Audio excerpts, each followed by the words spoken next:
Se você está sofrendo com aquela tosse seca e persistente e já não aguenta mais, hoje eu vim compartilhar com vocês um xarope caseiro maravilhoso que vai acabar com essa tosse. Essa receita é incrível e realmente funciona porque os ingredientes utilizados são grandes aliados da nossa saúde. Para o nosso chá vamos utilizar gengibre, mel, sal, canela e limão. O gengibre é um ótimo remédio caseiro para aliviar a tosse, especialmente por causa da sua ação anti-inflamatória e expectorante. Ele ajuda a reduzir o catarro produzido durante a gripe, além de ajudar a combater aquela tosse indesejada.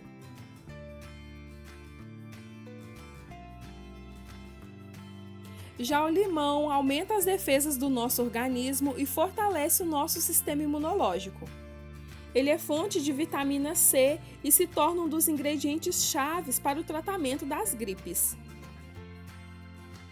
Além disso, ele limpa o sangue e ajuda a eliminar os elementos nocivos ao nosso organismo. Já o mel aumenta as defesas do corpo, alivia dor de garganta, asma e tosse. Dê preferência para você utilizar o mel que você encontra nas casas de produtos naturais. Quanto mais concentrado o mel, melhor vai ser o resultado do nosso xarope. Para preparar o nosso xarope, eu vou precisar de um pedaço pequeno de gengibre. Eu já descasquei ele e agora com a ajuda de um ralador eu vou ralar a quantidade que nós vamos utilizar. E a quantidade certa para o nosso xarope, essa aí que vocês estão vendo, é apenas 1 colher de café de gengibre ralado. E eu já vou preparar no próprio copo, porque não vai ser preciso ir ao fogo esse xarope. Acrescento agora meia colher de chá de canela em pó. A canela possui propriedades medicinais e anti-inflamatórias. Além disso, ela vai ajudar a tirar aquela irritação chata na garganta. Acrescento também meia colher de chá de sal. O sal ajuda na tosse e vai equilibrar o sabor do xarope para ele não ficar muito doce. A quantidade de mel utilizado são 2 colheres de sopa.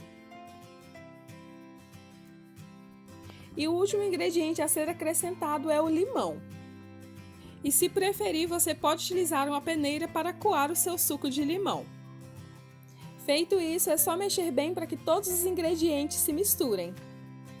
E hoje eu quero mandar um abraço especial para o Edinaldo Xavier, ele nos assiste de Taboão da Serra. E um grande abraço também para Maria Lúcia Cruz de Souza, ela nos assiste da Bahia. Muito obrigado a todos pelo carinho e por estar sempre nos assistindo.